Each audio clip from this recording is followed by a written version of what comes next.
They banned every song humanity ever wrote. Every chord, every beat, every whisper of a melody, erased, criminalized, and buried under galactic law. They called it a biological threat. They called it psychological warfare against civilized species. But here's what the Galactic Council never understood. When you take music away from humans, you don't make them weaker. You make them dangerous. And the day the swarm came screaming out of the void, consuming everything in its path, every weapon in the galaxy failing one by one, it was one forbidden symphony that ended the war. If you're new here, welcome to HFY Endurance Tales. Hit that like button, subscribe, and drop a comment telling me, could you have imagined music as the ultimate weapon? Now, let's step into the silence before the storm. The year was 2387, and Earth had never been quieter. Not quiet in the way of a peaceful morning, or a still mountain lake, or the comfortable silence between old friends. This was a different kind of quiet. The kind that sat heavy on the chest, the kind enforced by interstellar law, the kind that carried the weight of 20 billion people holding their breath. Commander Elliot Hayes stood at the observation window of Lunar Station Meridian, watching the blue-white curve of Earth rotate slowly beneath him. From up here, the planet looked the same as it always had. Beautiful, serene. But down there, in every city, every town, every apartment and farmhouse and underground bunker, the silence was absolute. No music played on Earth anymore. It had been 11 years since the Galactic Council passed Resolution 7 Sigma, formally titled the Cognitive Hazard Containment and Interstellar Harmony Preservation Act. But everyone just called it the Silence Act. The document was 47 pages of diplomatic language wrapping around one brutal truth. Humanity's music was banned across all Council-recognized space.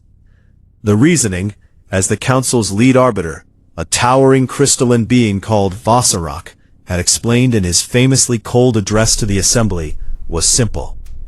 Human auditory compositions create measurable neurological disruption in 43 of the 61 known sentient species. The emotional volatility they induce, what humans call feeling, is incompatible with the stability required for interstellar governance. We are not suppressing your culture. We are protecting the peace. The Assembly had voted. The margin wasn't even close. Humanity had no real choice. Earth's military was powerful by human standards, but compared to the combined fleet strength of the Council's member species, it was a candle against a supernova. Music was stripped from digital archives.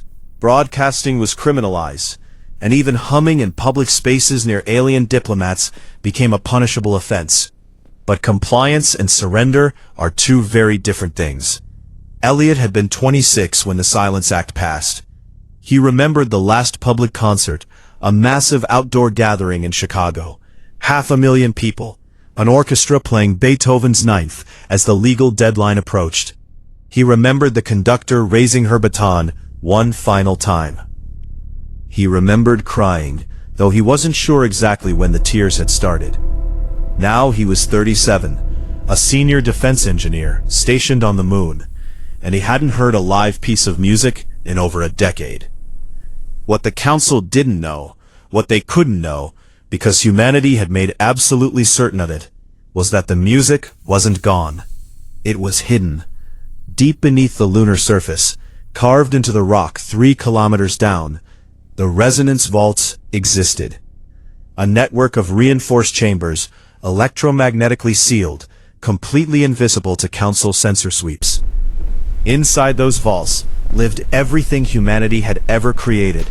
Every symphony, every rock album, every jazz standard, every folk song, every lullaby, every anthem, stored on isolated drives, played only on systems with zero external transmission. Commander Hayes was one of 43 people who knew the exact location of the primary vault. He turned from the window as his comm unit buzzed. The message was from Dr. Aaron Mercer, chief scientist of the Resonance Project, a program so classified it didn't officially exist. Elliot, you need to come down to Lab 7, now. We've found something. Hayes felt the familiar tension move through his shoulders. Aaron didn't use that tone unless something had genuinely changed. He grabbed his jacket and moved toward the lift. He didn't know it yet, but the galaxy was about to change forever, and it was going to start with a sound.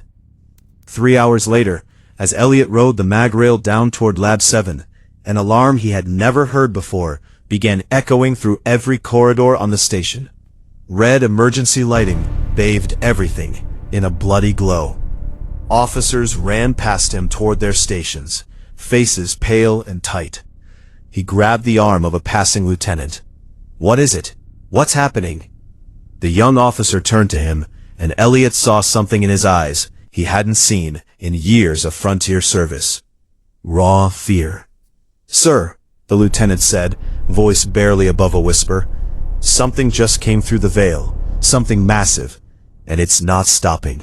The data feeds, coming into Lunar Station Meridian, painted a picture that nobody in the command center wanted to believe. Elliot stood behind a row of analysts, watching the long-range holographic display update in real time. 47 hours ago, 17 council monitoring buoys positioned along the outer edge of the veil, the informal name for the boundary between charted and uncharted space, had simply gone dark. No distress signal, no final data burst. They had transmitted normally 1 second, and then they had not existed the next. 6 hours after that, the border colony on RS-4 reported visual contact with a dark mass moving between stars. The transmission lasted 9 seconds, before it too went silent. Now the mass had a name. The Swarm. Whatever it was, it didn't move like a fleet. It didn't travel in formation, or follow predictable physics-based trajectories. It moved the way a tide moved. Vast, patient, inevitable, filling every available space as it advanced. Council deep-scan drones that survived long enough to transmit data described it as billions of individual units, each one roughly the size of a human fist, operating in perfect biological synchronization. They had no ships in the traditional sense. They were the ship. A living, breathing, thinking mass of biological machinery, connected through a hive-mind resonance so precise and powerful that the individual units functioned as a single organism of incomprehensible scale. Confirmed. Council Admiral Vatsoron's fleet had engaged them at the Aris Corridor 2 days ago. 300 warships, the best energy weapons, kinetic drivers, and plasma cannons the galaxy had to offer. The swarm had absorbed every single strike and kept moving. The energy weapons seemed to pass through gaps in the mass. Kinetic rounds were caught, consumed, integrated. The swarm didn't dodge or evade. It simply adapted, redistributing mass in real time to absorb whatever was thrown at it. Vet Soren's fleet was gone in 6 hours. 300 ships. Gone. Elliot stood in the command center, reading the battle report that had just come in from the Council's emergency session. The language was careful and diplomatic, but between the lines, the meaning was unmistakable. The galaxy had no idea how to stop this thing. He found Aaron Mercer in Lab 7 20 minutes later, surrounded by data walls covered in acoustic waveform diagrams. Aaron was a compact, sharp-eyed man with the kind of perpetually disheveled hair that came from spending too many hours forgetting to sleep. He looked up when Elliot entered, and the expression on his face was a strange mixture of terror and electric excitement. "You saw the swarm data," Elliot said. It wasn't a question. "Every bit of it," Aaron said. "And, Elliot, I think I know why the Council's weapons aren't working." He pulled up a 3-dimensional model of the swarm's movement pattern. The individual units pulsed and shifted, the whole mass breathing like a single lung. "Look at this. The synchronization frequency. Every unit in the swarm maintains a biological resonance connection with every other unit. It's not radio. It's not quantum entanglement the way we understand it. It's something closer to a shared vibration, a frequency they all generate and receive simultaneously. Elliot studied the pattern. You're saying they communicate through resonance? More than communicate. They think through it. Their cognition isn't centralized. There's no brain, no command node we can target. Their consciousness is distributed through the entire mass, held together by this resonance field. That's why energy weapons fail. You can vaporize 1 billion units, and the rest just recalibrate and keep going. The field is the organism, not the bodies. Elliot was quiet for a long moment. So what disrupts the field? Aaron turned to face him fully. His voice dropped to something almost reverent. Chaos. He pulled up a second display, this one showing acoustic wave diagrams that Elliot recognized immediately, even after 11 years of silence. These were music files, waveforms from the resonance vaults. A hive mind depends on perfect, undisturbed resonance, Aaron said. Every unit broadcasting the same signal, receiving it, reinforcing it. It's elegant. It's mathematically beautiful. But it has one catastrophic vulnerability. He pointed to the complex layered waveform of a full orchestral piece. Human music. Elliot stared at the waveforms. Explain. Human music is built on tension and resolution, syncopation, rhythms that deliberately fall off the expected beat. Dissonance, chords that clash before they resolve. Polyrhythm, multiple conflicting time signatures layered on top of each other. Every alien species in the Council finds this deeply uncomfortable, even painful, because their cognitive systems are built on orderly, predictable pattern recognition. Aaron's voice was rising now, the excitement overtaking the fear. But the swarm's hive mind doesn't just find it uncomfortable. For a system built entirely on synchronized resonance, a sufficiently complex chaotic signal wouldn't just be painful. It would be a logic virus. It would introduce noise into every channel simultaneously. The synchronization would begin to fail. Units would lose cohesion, and if the signal was powerful enough and sustained long enough, the field collapses, Elliot said. The field collapses, Aaron confirmed. And without the field, they're not a hive mind anymore. They're just billions of individual cells, with no coordination, no cognition, no purpose.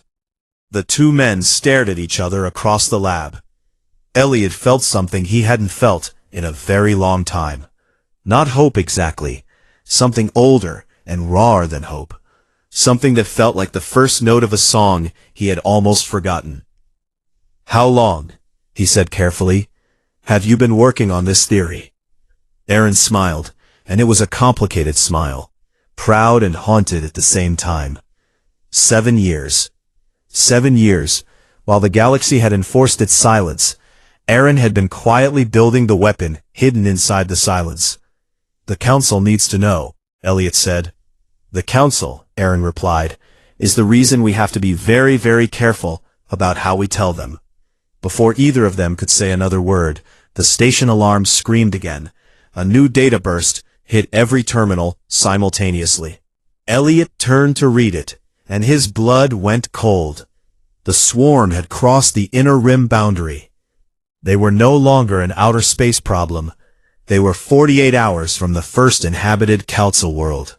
The emergency session of the Galactic Council convened in less than 6 hours, a speed that would have been unthinkable under normal circumstances.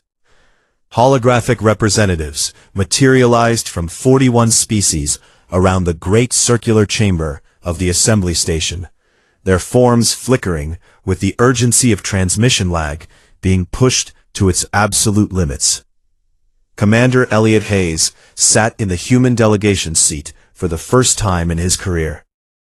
Beside him, Dr. Aaron Mercer carried a datapad containing 7 years of classified research.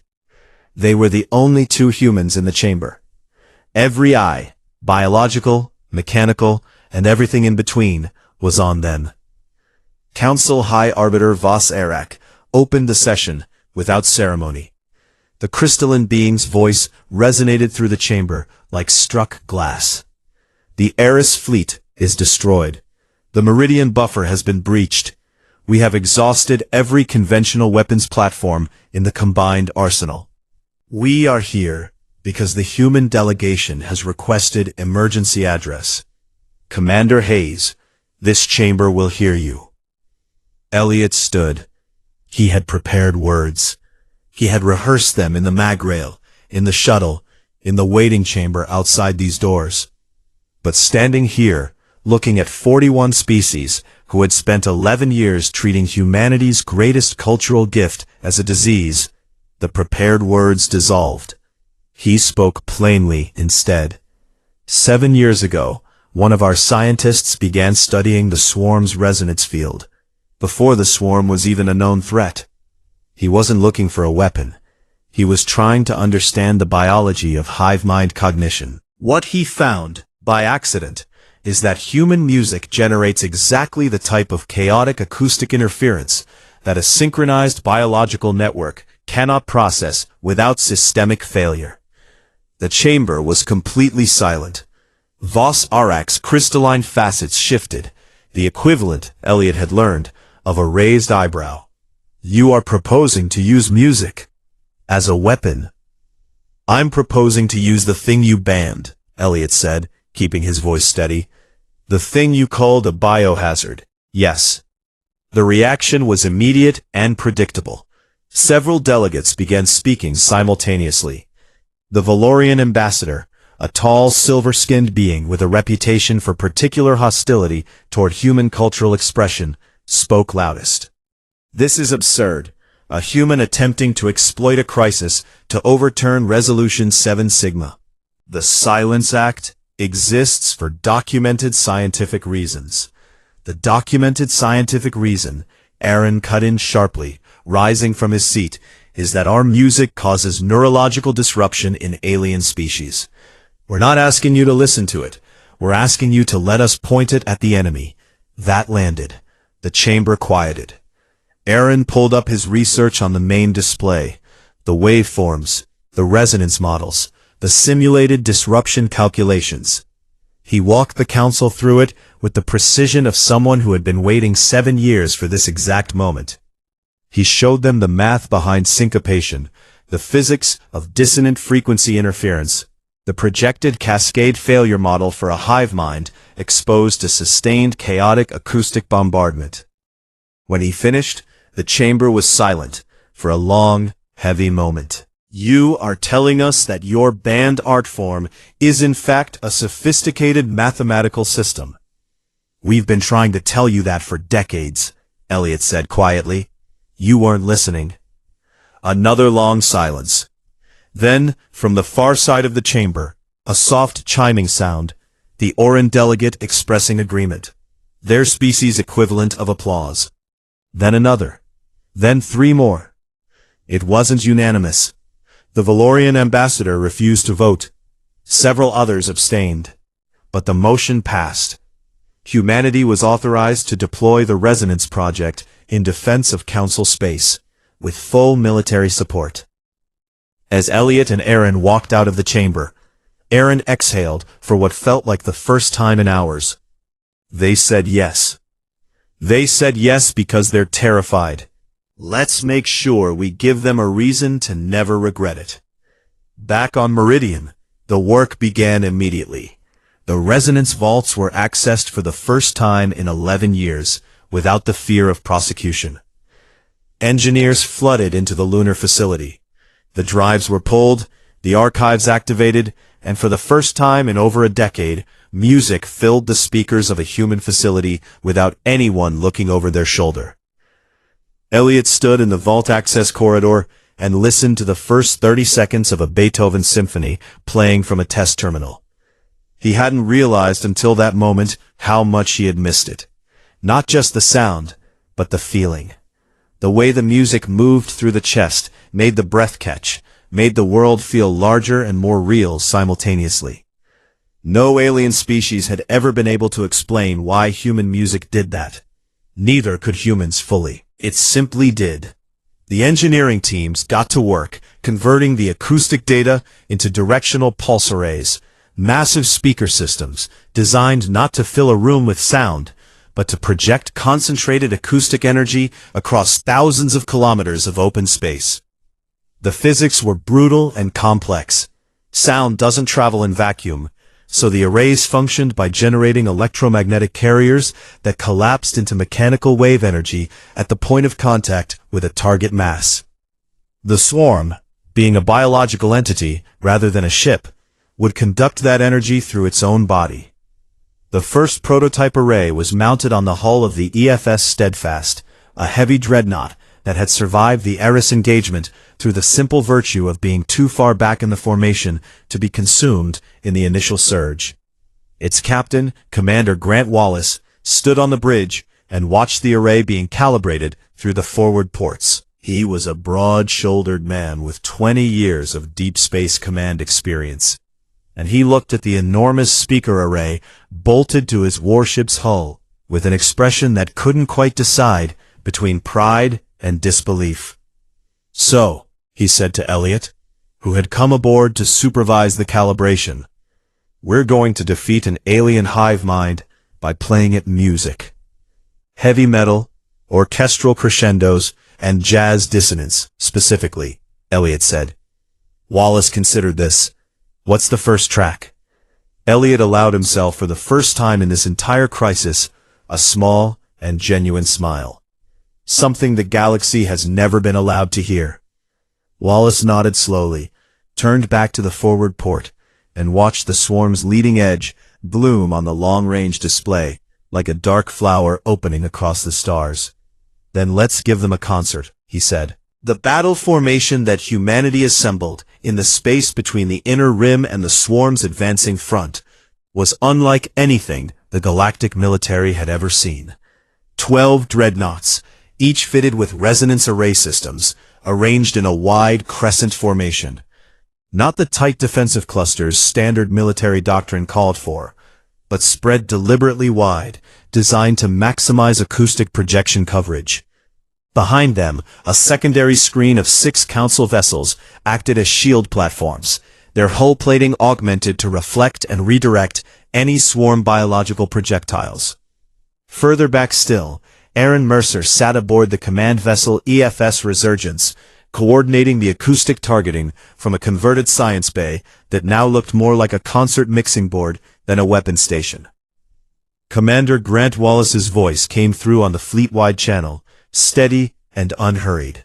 "All arrays, report status." One by one, the 12 dreadnoughts confirmed. Arrays charged. Acoustic drivers calibrated. Targeting systems locked on to the swarm's leading edge, now close enough that the long-range displays showed individual unit clusters. Billions of the small, dark biological machines moving in their perfect, terrible synchronization. Watching that movement from the Resurgence, Aaron felt the chill of it. The swarm was beautiful in the way that a mathematical proof was beautiful. Every element exactly where it needed to be. Every motion a function of a deeper order. There was no wasted energy. No deviation. No chaos. That, he reminded himself, was the point. "Aaron," Wallace's voice came through the command channel. "You have the selection. What are we opening with?" Aaron looked at the playlist he had assembled over 3 sleepless days, a progression designed not randomly, but with precision, ordered by frequency complexity and dissonance intensity, building from jarring to catastrophic. He had thought of it like a set list, like a concert. "Beethoven's Fifth, first movement," he said. "Full brass emphasis, bass frequencies maximized. We want the opening to be something they can feel in their biology before the dissonance hits." A pause. Then Wallace, "Playing something they can appreciate before we break it. I like it." 30 seconds, Aaron confirmed. On the bridge of the Steadfast, Elliot Hayes stood beside the acoustic targeting console and watched the countdown. The swarm continued its advance, unhurried, indifferent. It had consumed 300 ships, with no casualties. It had no reason to expect anything different from 12. The countdown reached 0. The resonance arrays fired. What happened next was not an explosion. There was no light, no heat signature, no visible shockwave. To any observer watching from outside the electromagnetic spectrum, nothing appeared to happen at all. But inside the swarm's leading edge, something extraordinary occurred. The electromagnetic carrier waves collapsed into mechanical resonance energy exactly as the models had predicted. And Beethoven's Fifth, 500 years old and banned for 11, moved through the biological mass of the swarm like a stone dropped into still water. The effect was visible within seconds. The perfect synchronized motion of the leading edge faltered, not stopped, faltered. The outermost layer of the swarm shuddered. The precise choreography of a billion tiny biological machines stuttering for the first time, like a clock mechanism catching on a grain of sand. On Aaron's monitoring station, the swarm's internal resonance frequency, the signal he had been tracking for 7 years, showed the first disruption spike he had ever seen in real data rather than simulation. "It's working," he said. His voice came out quieter than he intended, barely above a whisper, as though speaking too loudly might break the moment. "It's actually working." "Don't celebrate yet," Elliot's voice came through the channel. "They'll adapt. Push to the second track." The arrays shifted, the acoustic profile changing, the classical foundation dropping away, and something harder, more chaotic, more deliberately hostile to mathematical order, rising in its place. A human drummer named Carter Jenkins had recorded the track in 2241.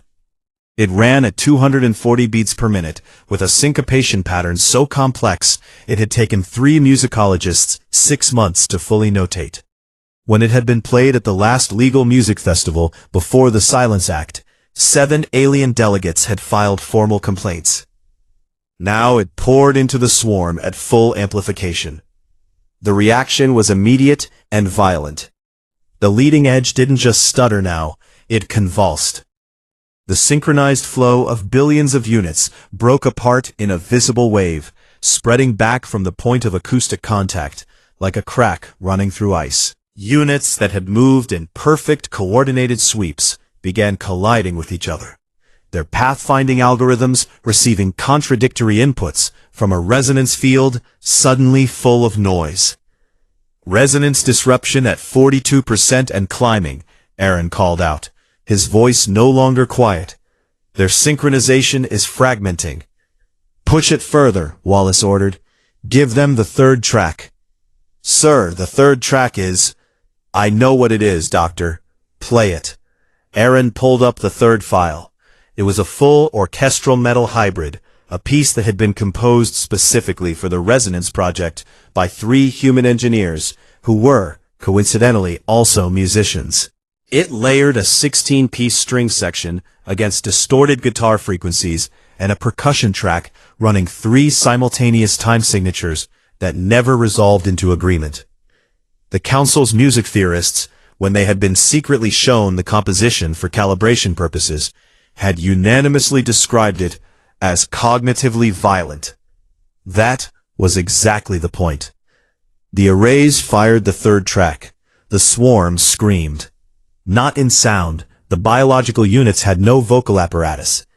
But the resonance field that held them together, the invisible frequency that was their consciousness, their identity, their very existence as a unified mind, that field projected outward in a burst of disrupted energy that every sensor in the fleet registered simultaneously. "Field coherence dropping," Aaron said, reading the numbers with wide eyes. 61% disruption. 68. "Sir, we are watching the hive mind lose contact with itself in real time." On the Steadfast's bridge, Elliot watched the swarm's leading edge on the tactical display, and for the first time since this crisis began, he allowed himself to feel something other than controlled urgency. The swarm was breaking apart, but it wasn't broken yet, and in the gap between the leading edge and the main mass, something was happening, something that Aaron's models hadn't predicted. The swarm was trying to adapt. "Elliot," Aaron's voice came through, tight with new tension, "I'm seeing frequency modulation in the main body. They're trying to shift their resonance carrier frequency to filter out the acoustic interference." Elliot's jaw tightened. How long until they complete the shift? A pause. Numbers running. Maybe 12. 11 minutes to break a hive mind that had consumed entire fleets. All arrays, Elliot said, his voice cutting clear and hard across the fleet channel. Maximum output. Full playlist simultaneous broadcast. We don't give them time to adapt. Elliot, Aaron said. Simultaneous broadcast of the full playlist at maximum output. The feedback interference alone could damage the arrays themselves. I know, Elliot said. Silence on the channel. Then Wallace, you heard the commander. All arrays, full broadcast. Let's remind this galaxy what humanity sounds like. The 12 dreadnoughts fired everything they had. And the music, all of it, every frequency, every dissonant chord, every syncopated rhythm, every thundering brass section and shrieking guitar and polyrhythmic percussion hit the swarm like a wall. The swarm's adaptation attempt died the moment the full simultaneous broadcast hit. It was like trying to repair a dam while a river was running through it.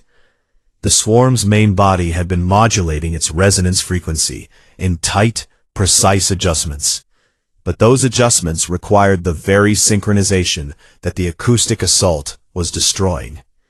Every time the hive mind tried to find a new frequency to operate on, the simultaneous broadcast of dozens of conflicting musical structures found it there and drowned it. Aaron watched his monitoring displays with the focused intensity of a surgeon. The swarm's internal resonance readings looked like a heart monitor during a seizure. Chaotic spikes, frequency drops, signals colliding with themselves. Field coherence at 39%, he reported. The main body is losing cohesion. I'm seeing independent cluster behavior. Units in the outer sections are no longer receiving clear synchronization signals from the interior. What does that mean in practical terms? Wallace asked. It means the hive mind is starting to go dark in sections, Aaron said, like losing power to parts of a building. The units in those sections aren't dead, but they're not thinking anymore. They're just cells.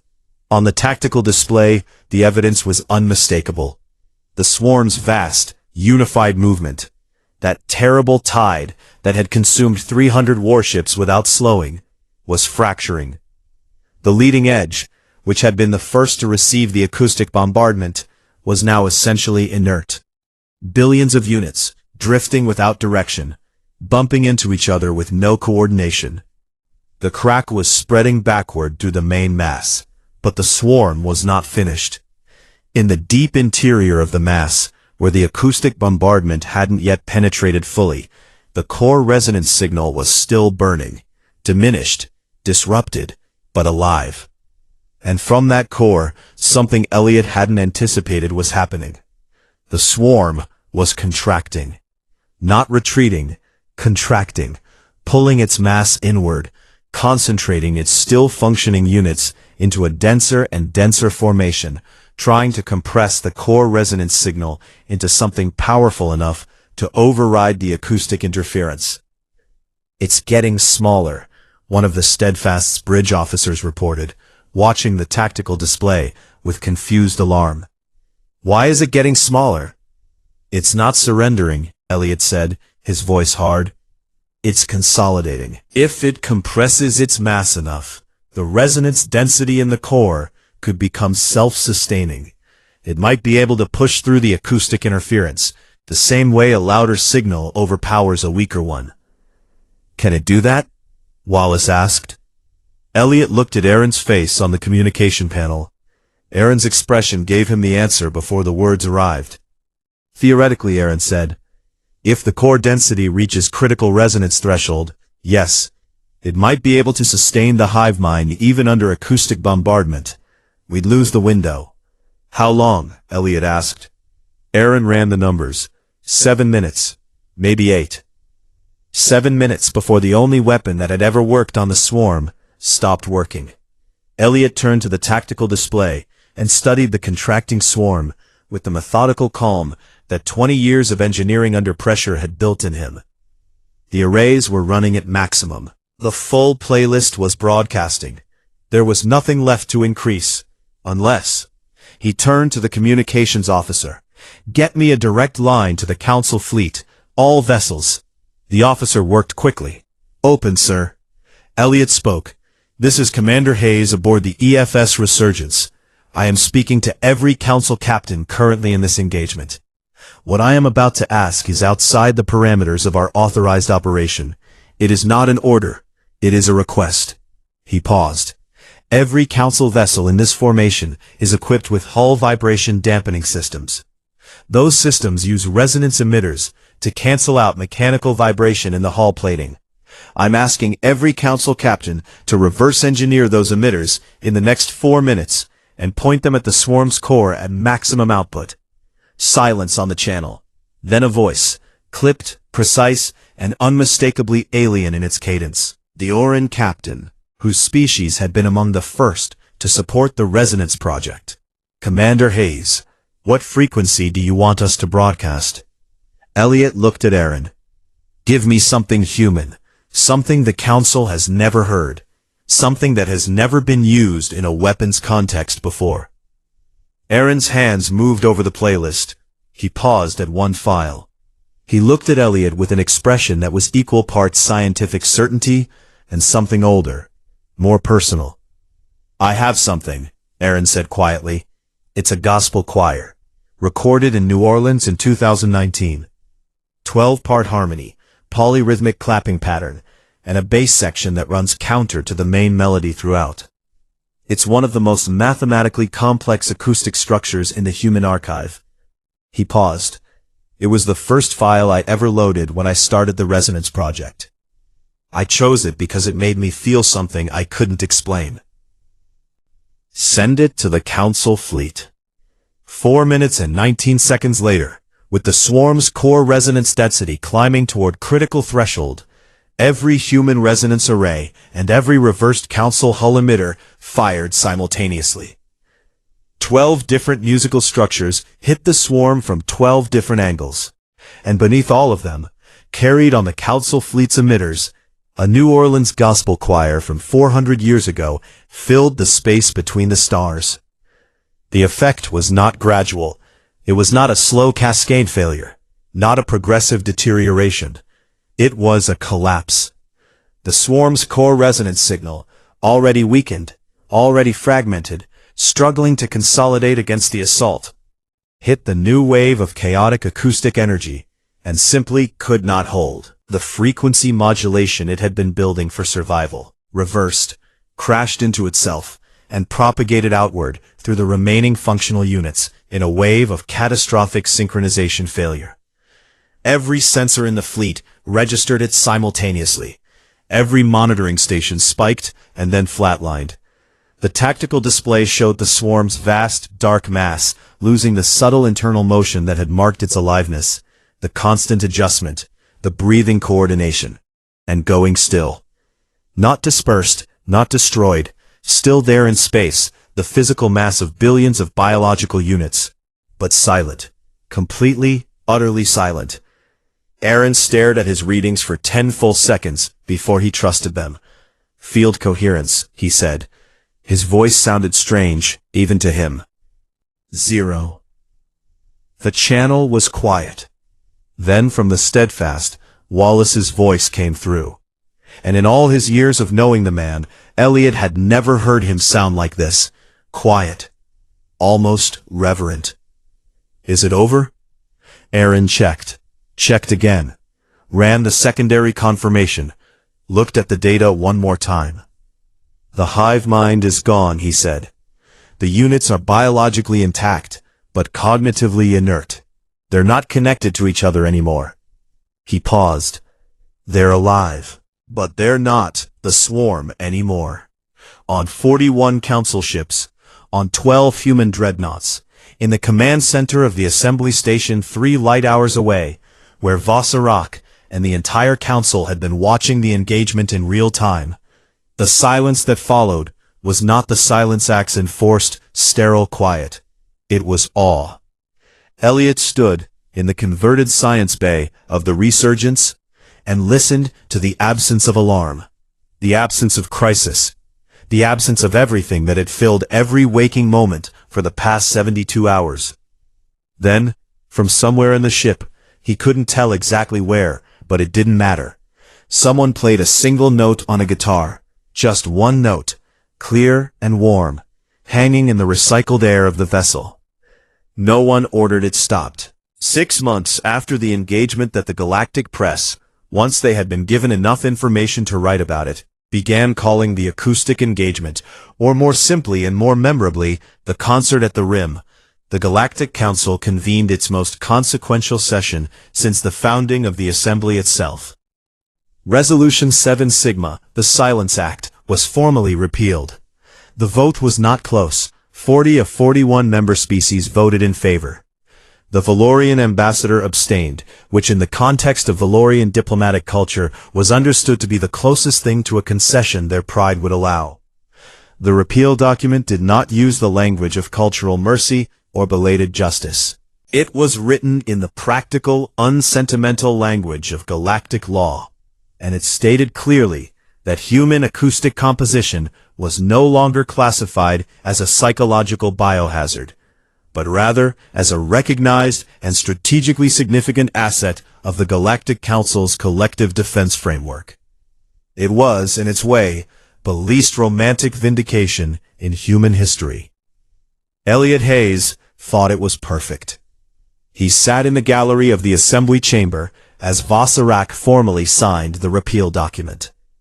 The High Arbiter's crystalline facets caught the light as he pressed the seal to the document, and for a moment his ancient alien eyes moved to the human delegation seats. When they found Elliot, they held for just a moment, and then the High Arbiter inclined his head, a gesture that Elliot had been told the Voric species used only rarely, and only to acknowledge something they considered genuinely remarkable. Elliot inclined his own head in return. Outside the assembly station, on every council world and on Earth itself, the news arrived with a speed that information always moved at, when it was the kind people had been waiting for without knowing it. In cities across Earth, in human colonies across the charted systems, the reaction was not celebrations in the streets, though those came too, later. The first reaction, reported everywhere with a consistency that became its own kind of story, was simpler than that. People played music. Not organized concerts. Not governance-sanctioned broadcasts. Just individuals, families, neighbors, reaching for instruments that had sat in cases for 11 years, pulling up files that had been saved on isolated hard drives and carried in pockets like contraband, finding the thing they had lost and beginning the process of getting reacquainted with it. In a small apartment in Denver, a retired schoolteacher sat down at a piano she had covered with a cloth 11 years ago and played a single scale, slowly, her fingers remembering the feel of the keys. She didn't play a song, just the scale. Then she sat there for a while. In a lunar habitat corridor, 3 engineers from the Resonance Project produced instruments they had apparently been hiding in their quarters, a violation of regulations that had gone unreported by everyone who knew about it, including, Elliot suspected, the station commander, and played something that had no name and no particular structure, and was, by any technical definition, terrible. They played it loudly and with complete commitment, and people stopped in the corridor to listen, and nobody moved on. Dr. Aaron Mercer, who had spent 7 years building a weapon out of the thing that had been taken from his species, spent the first 3 days after the repeal doing no interviews, filing no reports, and attending no ceremonies. He went to a music archive in his Habitat module and listened, just listened. He worked his way through the Vault catalog with the systematic focus that characterized everything he did, but his expression, observed by the single engineer who happened to pass the open door on the second day, did not look systematic at all. It looked like a man being given something back. Earth itself became, within a year of the repeal, the location of the Galactic Academy of Acoustic Defense. The name was bureaucratic and accurate, and satisfied the Council's need to justify everything in strategic terms. What it meant in practice was that humanity had been handed the responsibility and the extraordinary privilege of teaching the galaxy how to hear. Commander Grant Wallace, who had led the Steadfast through the concert at the Rim, and whose order to broadcast the full playlist at maximum output had been the turning point of the engagement, was appointed the Academy's first military director. He accepted the position with characteristic brevity. "Somebody has to keep the volume calibrated," he told the appointment committee. They weren't sure whether he was joking. He wasn't. The Academy's curriculum was unlike anything in the galactic educational tradition. Species came, cautiously at first, then with growing numbers, to study the mathematics of human music, the physics of acoustic weapons deployment, the biology of resonance interference. They sat in classrooms, designed to manage acoustic exposure for species with sensitive hearing, working through data models of dissonance theory and syncopation mapping. And sometimes, at the end of a session, a human instructor would simply play something, not as data, not as a demonstration, just as music. The alien students sat with it. Some found it uncomfortable. Some found it interesting. A very few, different species, different individuals, found something else in it. Something they couldn't quite name, and couldn't explain to their colleagues, and carried quietly back to their own worlds. Elliot attended the Academy's opening ceremony, standing in the back of the hall, as Wallace gave a short speech, and a student ensemble, 12 humans, and in what was either a diplomatic gesture or a genuine moment of curiosity, 3 Oran students who had asked to participate, played the opening piece. They played Beethoven's Fifth, the same piece that had opened the concert at the Rim, the same piece that had sent the first disruption wave through the swarm's hive mind. The hall was mixed, human and alien, military and academic, political and scientific. The reaction was predictably varied. Several alien attendees shifted with discomfort at the dissonant passages. Some sat with rigid, evaluating neutrality. A few, clearly briefed on the historical context, listened with the focused attention of people trying to understand something important. But Elliot, standing in the back of that hall, watched the humans in the room. And what he saw on their faces, the thing that moved through every one of them as the music played, the thing that didn't require explanation or translation or scientific justification, was the same thing that had been there at that last concert in Chicago, 11 years and an entire galactic war ago. It was what music did to humans. What it had always done, and what no law and no silence could permanently take away. Vos Erak stood beside him. The High Arbiter had attended the ceremony in person, a gesture that carried significant political weight, and after a moment, the ancient crystalline being spoke in a low register, pitched for Elliot's ears alone. "I have reviewed your species' musical archives extensively since the repeal," Vos Erak said, "as a scientific exercise." "And," Elliot said, a long pause. The music swelled. "I do not experience what you experience," Vos Erak said carefully. "My species' cognitive architecture does not permit it. But I find I can recognize, in the mathematics, in the patterns, in the structure, that something of genuine sophistication is occurring. We were wrong to call it noise." "Yes," Elliot said simply. "We were wrong," Vos Erak continued, with the precise deliberateness of someone saying something they had taken a long time to decide to say, about a great deal. The music played on, the hall listened, and somewhere in the deep lunar rock, the resonance vaults, no longer sealed, no longer secret, no longer contraband, hummed with the vibration of 11 years of silence, finally, completely, permanently broken. The galaxy had feared what humanity felt.